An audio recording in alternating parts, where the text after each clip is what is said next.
everybody, I am BC Begley. It is Friday, February the 17th, 2023, and here are today's news headlines. Let's go over to Ukraine, where Ukrainian troops are currently holding the line at Bakhmut, and they are appealing for help as the global security meeting is starting. Ukrainian soldiers fighting to hold off a Russian push on the small eastern city of Bakhmut pleaded for more weapons from the outside world as senior Western leaders met in Munich on Friday to assess the year-long war that is shaking Europe. Quote, "Give us more military equipment, more weapons, and we will deal with the Russian occupier. We will destroy them," said Dmytro, who is a serviceman standing in the snow near Bakhmut, which Russia's Wagner mercenary group is currently attacking. So nearly 1 year into the invasion, Russian President Vladimir Putin's military troops are currently intensifying assaults in the eastern part of Ukraine. Now, Ukraine is planning a spring counteroffensive for which it wants more and even heavier and longer range weapons from its Western allies. Europe's worst conflict since World War II has killed tens of thousands. It's uprooted millions from their homes. It's pummeled the global economy and made Vladimir Putin a pariah in the West. Putin, though, says he is fighting for Russia's security against an aggressively expanding NATO alliance. But Kiev and its Western allies have cast the invasion as a colonial-style land grab from Ukraine, which was formerly part of the Russian-dominated Soviet Union. Okay, over in the Middle East, a ISIS senior leader was killed during a raid which left 4 U.S. servicemen wounded. 4 U.S. service members and 1 dog were wounded last night during a raid which killed a senior ISIS leader. The helicopter raid took place in northeastern Syria, and it was carried out by the United States and the Syrian Democratic Forces. They killed the targeted ISIS leader Hamza al-Hamzi. The service members and the working dog are currently receiving treatment in Iraq. Now, this news comes hot on the heels of U.S. Special Forces killing an ISIS leader and 10 other terrorists in northern Somalia. That operation targeted Bilal al-Sudani, who is a key financial facilitator for the global terrorist organization. It took place in a remote mountainous area with caves, and the U.S. had been trying to wipe out the brute for years, due to him playing a key role in helping to fund ISIS operations in Africa, and as well as the ISIS-K terrorist branch that is currently operating in Afghanistan. The Pentagon's top China official has arrived in Taiwan, according to the latest media reports. Okay, so the Pentagon's top China official, Deputy Assistant Secretary of Defense Michael Chase, has now arrived in Taiwan for a visit. This was reported by the Financial Times on Friday that cited a source on a trip that could exacerbate tensions between Beijing and Washington.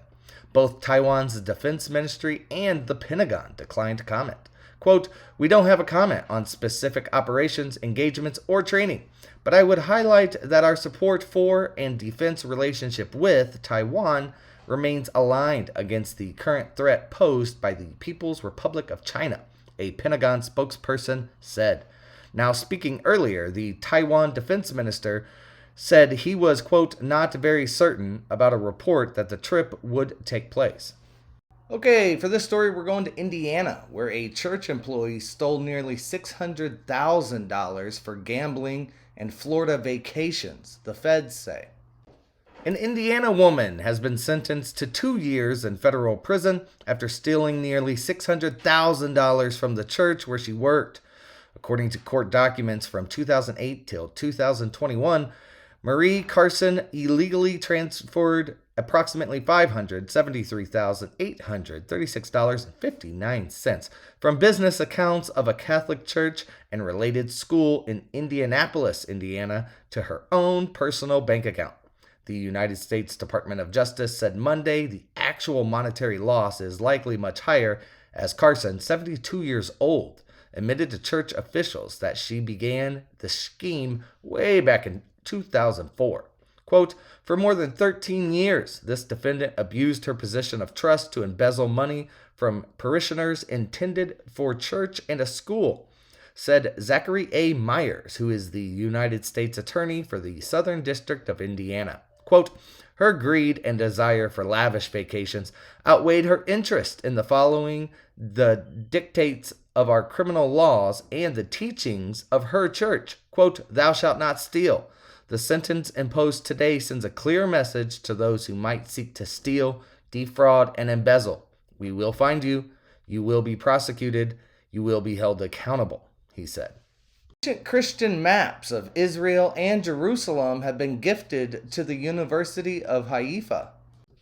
The University of Haifa received the gift of a rare map collection made up of 30 maps and atlases containing biblical illustrations and Christian narratives that date back from the 1500s and the 1600s. Now, the gift was given by the Richard Umansky Living Trust, which is based on the wishes of the late Richard Umansky, who is a pediatrician, who was an outdoorsman, a traveler, and a historian.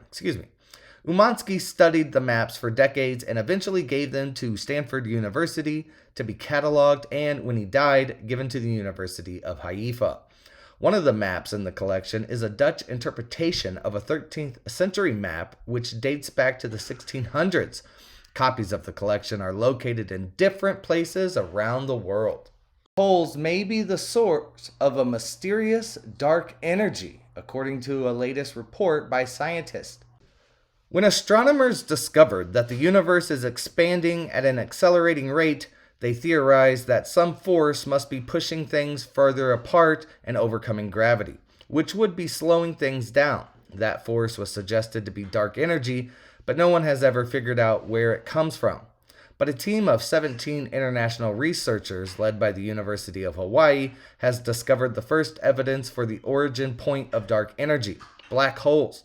Black holes acquire mass in two ways: accretion of gas and mergers with other black holes. But in studying 9 billion years of black hole evolution in dormant giant galaxies, the researchers discovered that the older black holes are much larger than they should be based on these two methods of growth.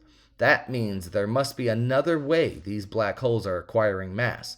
Researchers suggest the answer is dark energy in the form of vacuum energy. Quote, a kind of energy included in space-time itself that pushes the universe further apart, accelerating the expansion. This is according to a statement.